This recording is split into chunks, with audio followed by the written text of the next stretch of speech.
This video is about sleep.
But it's not one of those videos.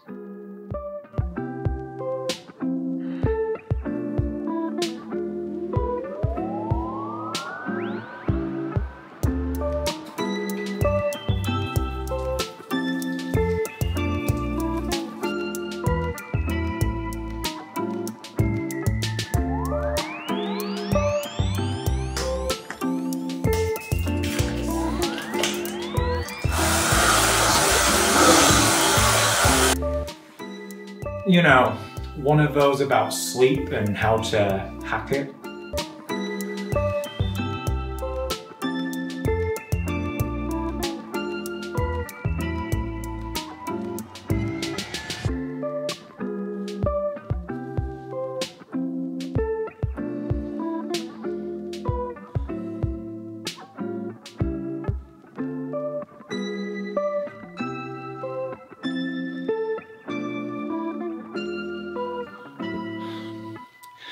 Nah, this video is about something much more important than that.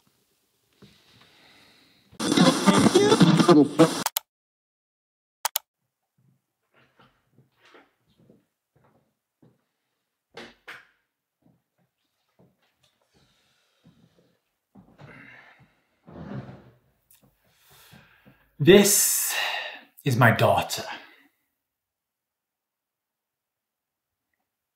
She's nearly 6. I love her to the extent that it spooks my soul. And of late, she's not been sleeping well. Yeah, you parents watching, nodding your head right now. The sleep patterns are fine for a while until they are not. You make progress only to see regress. And did I mention she's nearly 6 years old? Yeah. Okay, just checking. I'm tired. Been tired for so long.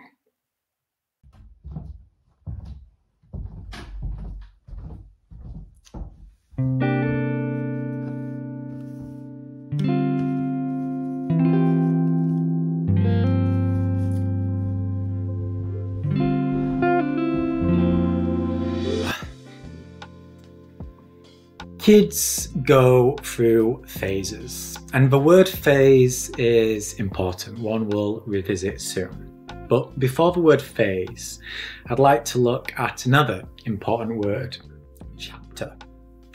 As a writer, I hold the concept of chapters dear to my heart.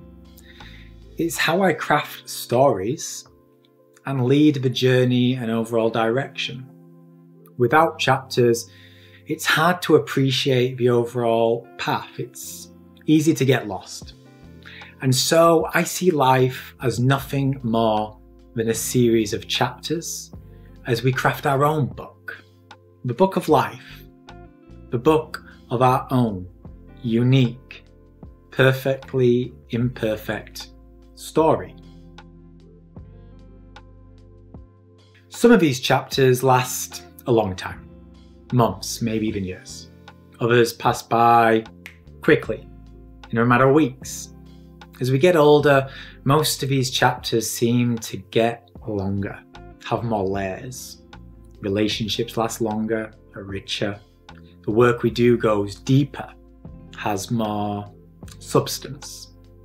The chapter still passes by, but we spend more time inside each.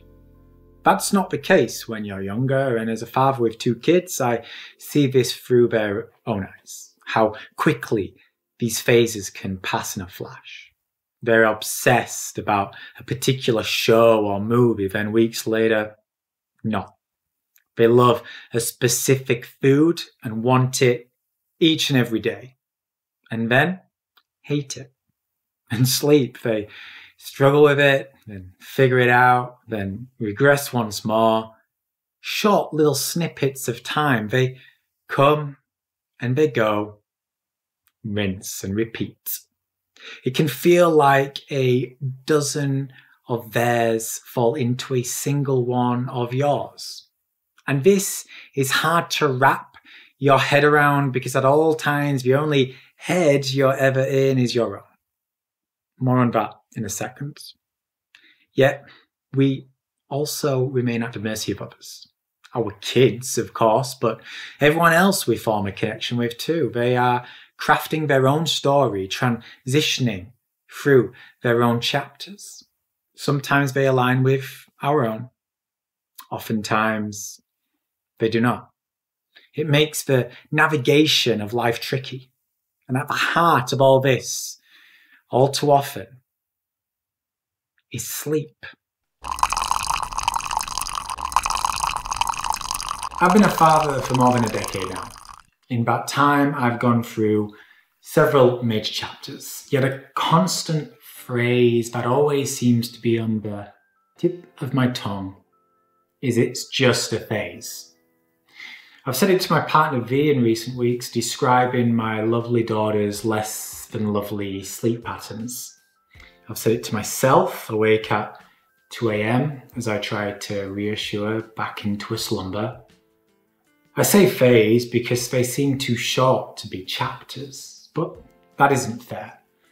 Time is different for someone like me. I've been here nearly 40 years. As we get older, it spreads out further like butter on bread. For a kid of nearly 6, it's condensed, like cream in a jar or something. I'm too tired for good analogies. Her phases and my chapters are not that different.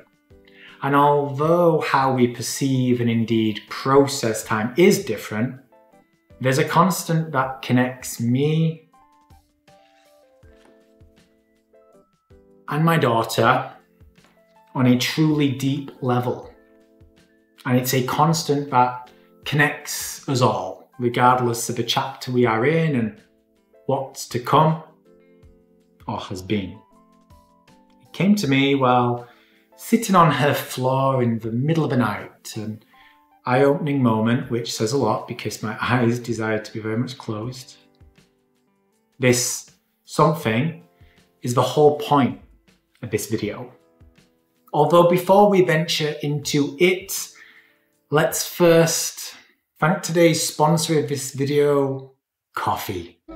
Sweet, sexy, succulent coffee, slow poured and rich in taste, like velvet on the tongue.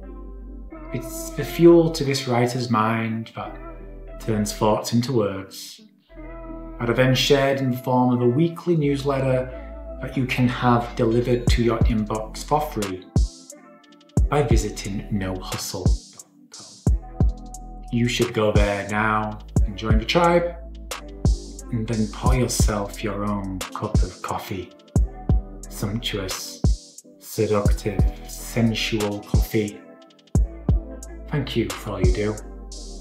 This writer would be nothing without you. I am sorry you had to experience that. Okay, so earlier I said how the only head we're ever in is our own. We can know another and feel close to them, but what goes on within is only something they get to experience. Likewise, we cannot share what's going on inside us. We can try to express it, but it only goes so far.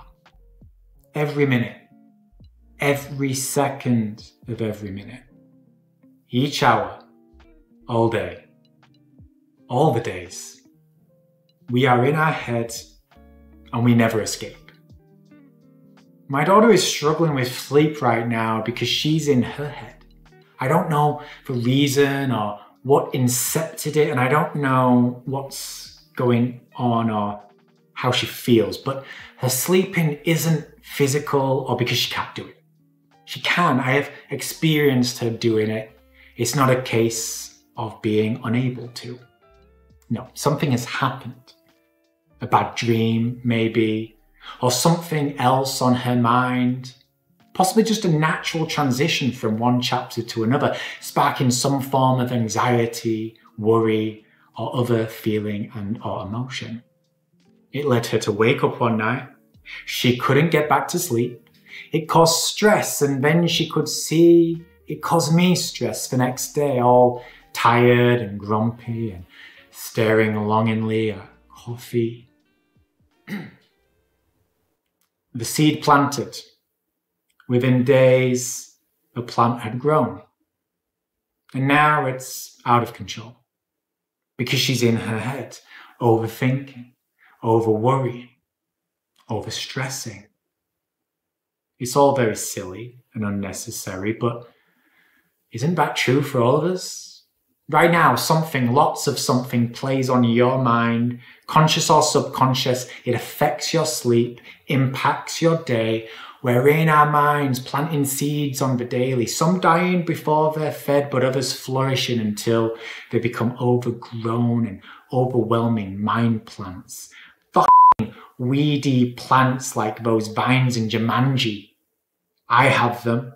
Sure, some are warranted and I worry for a reason, yet many exist because I don't have the time to deal with them. At least I don't find the time to deal with them. So they grow bit by bit, spreading in the background as I live my life.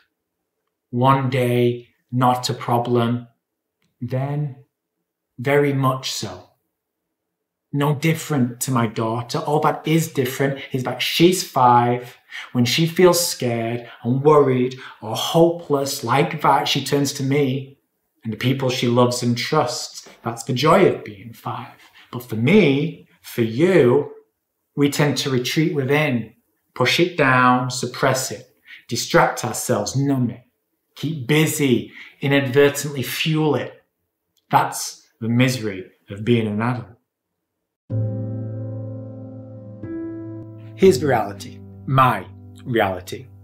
I've struggled with sleep for as long as I can remember. In part, my kids play a role in that, especially when they go through a chapter or phase that leads them to abruptly wake me up in the middle of the night.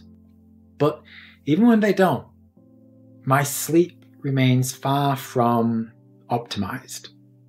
Why? For the same reason my daughter struggles now. I'm in my head. Why can't you sleep? Why can't you seem to get enough of it? Why can't you wake up feeling refreshed and ready to take on the day? Same reason. You are in your head and there's never a point when you're not. Seeds planted daily. Thankfully, some die.